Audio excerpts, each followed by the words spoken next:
It started with a single, chilling message. At 2:13 a.m., Hannah Reed's phone lit up a notification from a social media app her parents had never heard of. A friend request. A short message. I know where you live. By sunrise, Hannah was gone.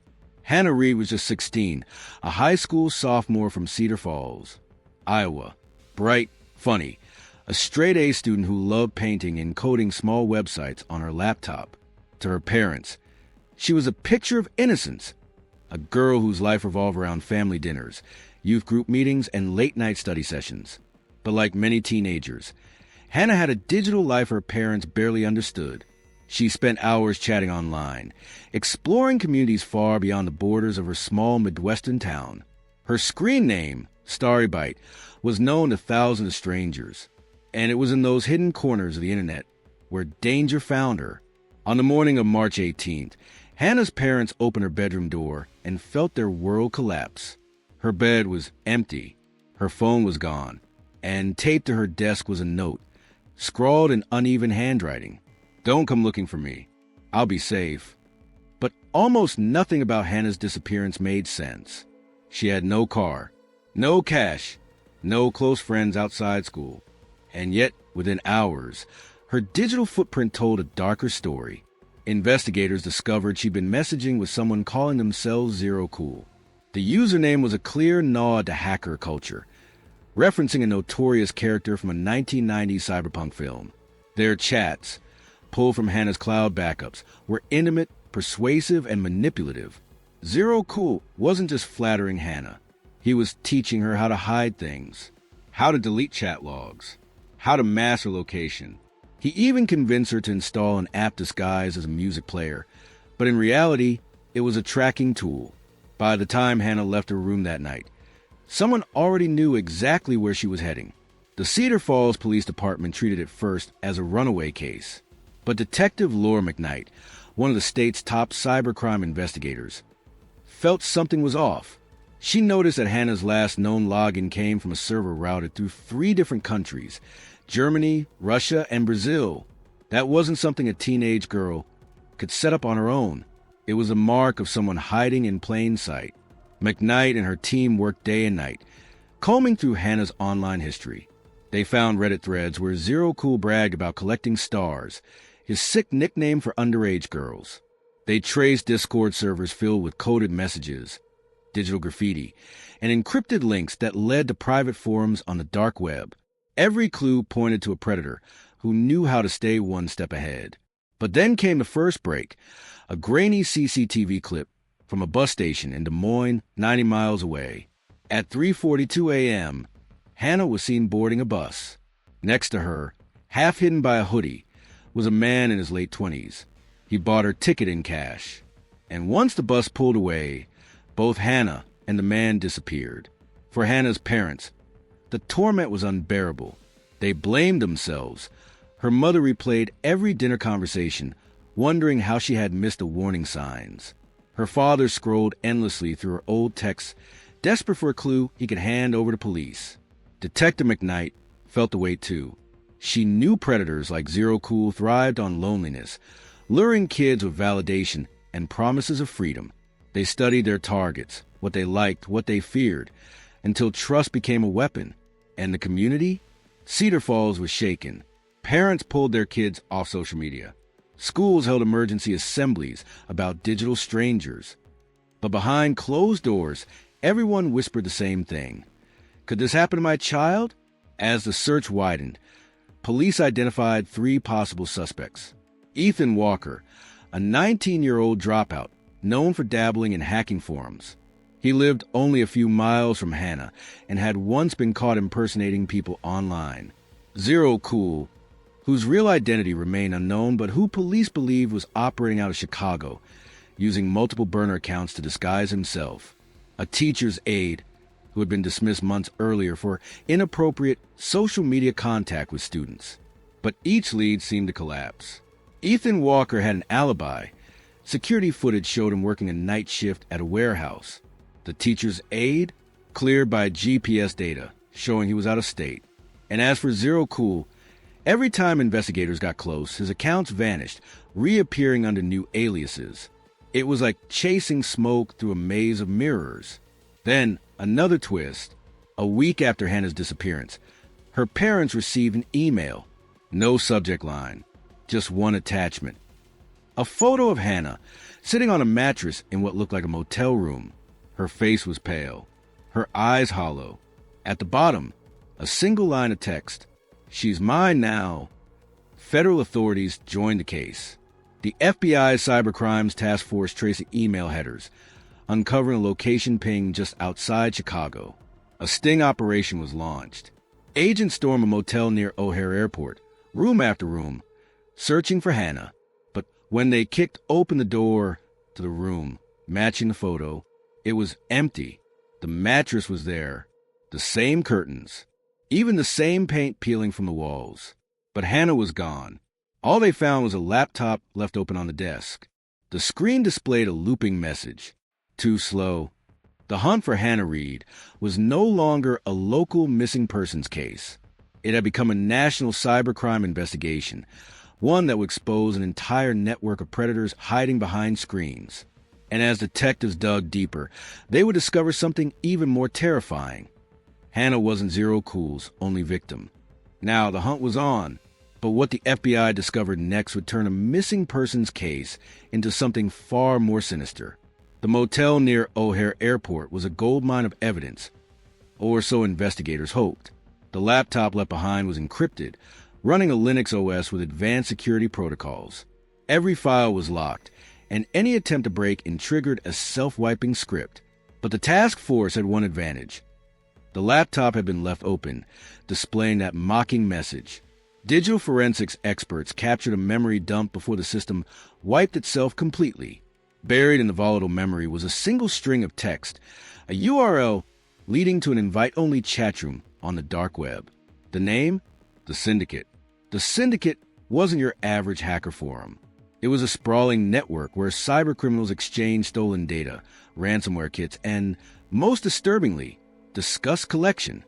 The language was coded, but to seasoned investigators, the meaning was clear: trafficking. Among the threads, one username kept appearing: ZeroCool. He wasn't just a predator. He was a broker, connecting victims to buyers like a twisted auction house. And then came the bombshell. A post timestamped just hours before Hannah vanished, reading: Starry Bite acquired. Delivery in 48 hours. Starry Bite was Hannah's online alias. For Detective Laura McKnight, the realization hit hard. Hannah wasn't simply missing. She was a commodity, a product on a timeline. If the 48-hour deadline was real, they had less than 2 days to save her before she disappeared forever into an underground network spanning multiple countries. The FBI scrambled to infiltrate the syndicate. Undercover agents posed as buyers, using burner crypto wallets to gain trust. Every second counted. Meanwhile, Hannah's parents were kept in the dark about the gruesome reality. Publicly, the case was still framed as an abduction. Privately, agents knew this was an international cyber trafficking ring. To understand ZeroCool, the behavioral analysis unit was brought in. They built a profile. Male, late 20s to early 30s. High technical literacy, possibly former IT security or programming professional. Displays narcissistic tendencies, craving control and dominance. Motivated by both financial gain and psychological gratification. He enjoyed the hunt, but then a disturbing question emerged. Was ZeroCool working alone? The chat logs hinted at hierarchy. Phrases like verify with root suggested a leader, a figure known only as RootMod, rumored to control the syndicate's operations. This wasn't just about finding Hannah anymore. It was about dismantling a network hiding in plain sight. 2 days into the investigation, agents finally intercepted a Bitcoin transaction linked to the syndicate. The wallet had just paid for inventory verification, a term used in trafficking circles. The payment was traced to an IP address in Gary, Indiana, a decaying industrial town just 30 miles from Chicago. SWAT teams moved in on an abandoned warehouse. The building was wired with cameras, its doors reinforced. Inside, investigators found a grim scene: multiple laptops, prepaid phones, and a row of mattresses on the floor. Signs of recent occupancy. But Hannah wasn't there. What they did find was a GoPro camera mounted on a tripod, still recording. When agents checked the footage, their blood ran cold. Hannah was in the video, blindfolded, wrists bound, but alive. The captor's voice, distorted through a filter, said, "You think you're close. You're not. She's already on her way to the drop." The message was clear. Hannah was being moved. But where? Analyzing the video's audio revealed faint background noises, a foghorn, seagulls, and the metallic echo of chains. To sound experts, that screamed one thing: a shipping dock. Agents canvassed every dockyard around Lake Michigan. Then came the hit. A private container scheduled for overseas shipment, declared as auto parts, flagged by customs for inspection. The container's listed destination? Rotterdam, Netherlands. But when officers cracked it open, they found nothing but car parts and empty plastic crates. Another dead end, or so it seemed. Hidden inside one of the crates was a burner phone. It rang as soon as an agent touched it. The voice on the other end was calm, taunting, and unforgettable. "This is your last warning. Back off, or she disappears forever." Click. Meanwhile, Hannah was living a nightmare. She'd realized too late that ZeroCool's promises of freedom were a trap. The motel had been just a stop. Now she was locked inside a moving van, somewhere cold and metallic. Her wrists hurt from the zip ties. Every time the vehicle stopped, she heard muffled voices speaking in codes she didn't understand. But Hannah was smart.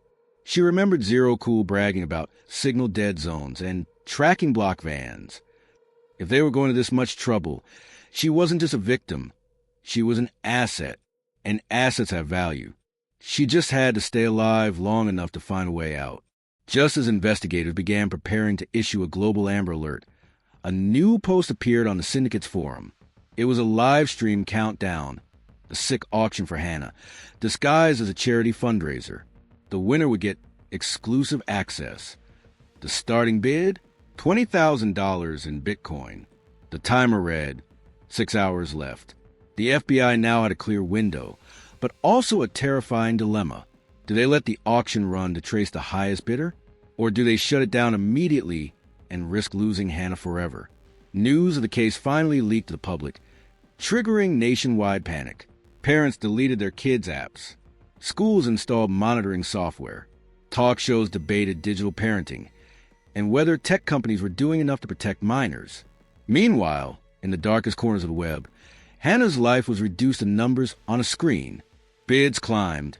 $20, $000, $50, $000, $85,000. And then, just as the clock hit the final minute, the live stream froze. The feed cut to black. A new message appeared. Transaction complete. Delivery initiated.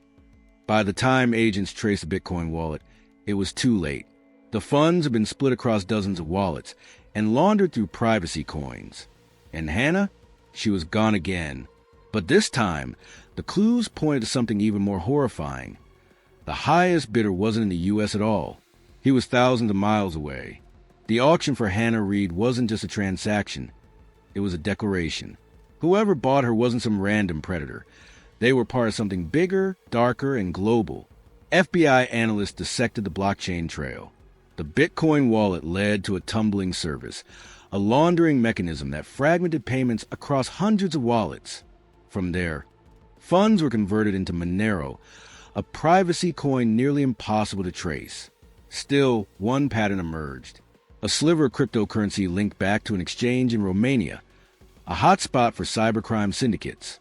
That single thread became the lead investigators needed. Interpol was called in. The hunt for Hannah Reed had officially gone international. Somewhere in a moving cargo van, Hannah clung to fragments of hope. The last thing she remembered was the countdown clock and the sound of cheering, voices celebrating as if she were a prize. Now, she was inside what felt like a shipping container. It smelled of rust and diesel. Chains clinked with every turn. Through a tiny crack, she saw darkness and waves of faint blue light. The distant cry of seagulls confirmed her worst fear. She was at a port. When the doors finally opened, Hannah was blinded by harsh floodlights. Men spoke in rapid-fire accents she didn't recognize.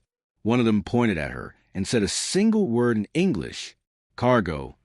She realized then she wasn't going home. The FBI's behavioral analysts had predicted this. The winner of the auction was an impulsive predator. He was a collector, the kind of man who hid behind layers of money, power, and offshore accounts. Through back-channel intelligence, agents learned a shadowy figure known in dark web circles as the curator, a tech mogul turned phantom investor, rumored to run a private network of encrypted servers that hosted live experiences for the ultra-rich. And the most chilling part? The curator wasn't in the U.S. He was in Dubai, working with Interpol and Europol. The FBI mapped a smuggling route used by cyber traffickers. Victims were moved from U.S. ports to Eastern Europe, then shipped under false cargo manifests to Middle Eastern free zones, where local laws made extradition nearly impossible. The theory? Hannah was en route to Romania, the gateway to the curator's empire. But there was no time to wait for diplomatic approvals. McKnight and her team decided to take a risk, go dark, off the books, and track the syndicate on its own turf. The key was the syndicate's own arrogance. Days after the auction, one of their moderators posted a cryptic message on the dark web. Next showcase, stream secured, invite only, 72 hours. This wasn't just another auction. It was a live event, a performance. The FBI's cyber unit created a fake persona, posing as a high-roller investor. With a wallet loaded with $250,000 in clean Bitcoin, they wormed their way into the invite list. The clock started ticking. Meanwhile, Hannah refused to give up. She remembered something from her online chats with ZeroCool, a brag about his obsession with vintage tech. The men who moved her had left behind a crate filled with discarded electronics. As the ship swayed under her feet, Hannah spotted an old flip phone with a cracked screen, no SIM card, no charger. But deep inside the crate was a corroded USB cable. Using nothing but desperation and raw ingenuity, Hannah stripped wires, connected the phone to a loose power line, and prayed it would boot. It did, for 30 seconds, just long enough for her to type a single text into its primitive messaging app, one that didn't need a SIM to send through nearby Bluetooth signals. Help. HR. Ship. Then the screen went black. She had no idea if it reached anyone. 72 hours later, the FBI's undercover agent logged into the syndicate's live stream. The screen flickered to life. A dimly lit room with a single chair bolted to the floor. Chains hung from the walls. A masked figure adjusted the camera. Then Hannah appeared, thin, trembling, blindfolded. The chat exploded with usernames bidding for interactive access. Emojis of fire and knives filled the screen. And then, the voice they'd been chasing for weeks echoed through the speakers. Welcome to the next chapter, gentlemen. Let's begin. It was ZeroCool, but something was off. His voice wasn't distorted this time. He sounded angry. Delivery didn't go as planned, he said. Someone interfered. Someone tried to track us.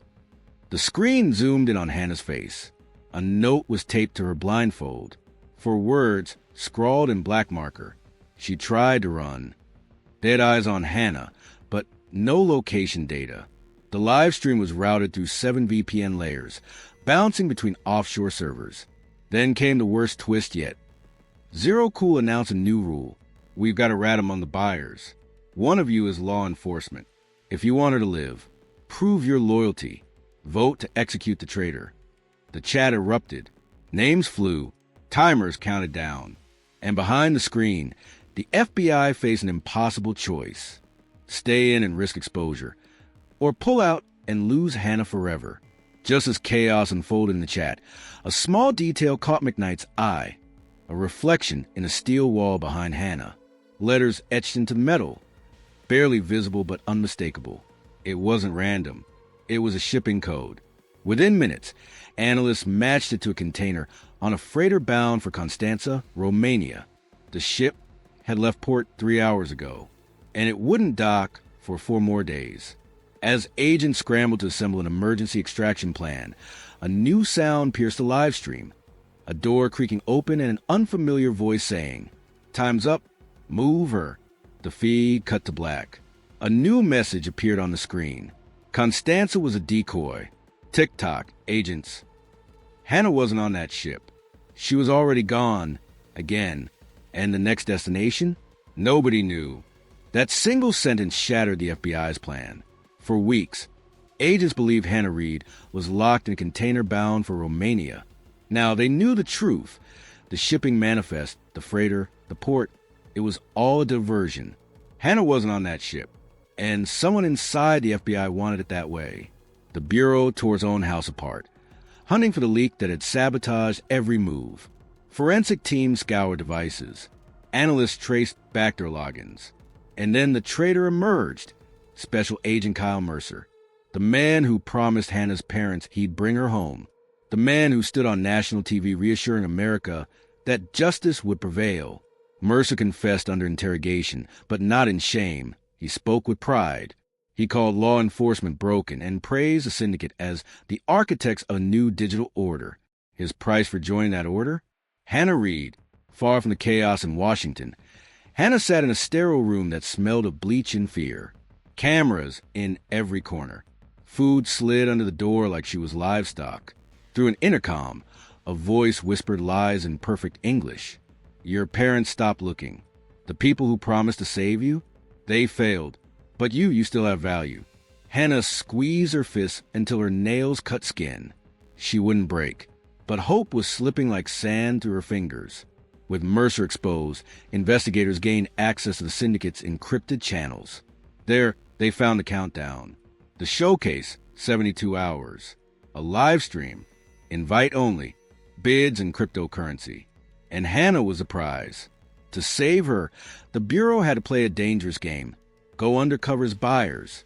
They created a billionaire persona, loaded a crypto wallet with $250,000, and infiltrated the syndicate's core. When the event began, the screen glowed with horror. Hannah, thin, shaking, blindfolded, sat chained to a chair. A note was taped to the fabric in bold black marker. She tried to run. The chat filled with vultures. Start now. Double for interactive. And then the voice of ZeroCool sliced through the feed. Calm, cold, confidence. Welcome, gentlemen. Tonight, you get to own a piece of history. But then his tone shifted. One of you is law enforcement. A rat. If you want her to live, prove your loyalty. Vote to kill the traitor. Chaos erupted. The FBI team held their cover, praying the tech team could trace the feed.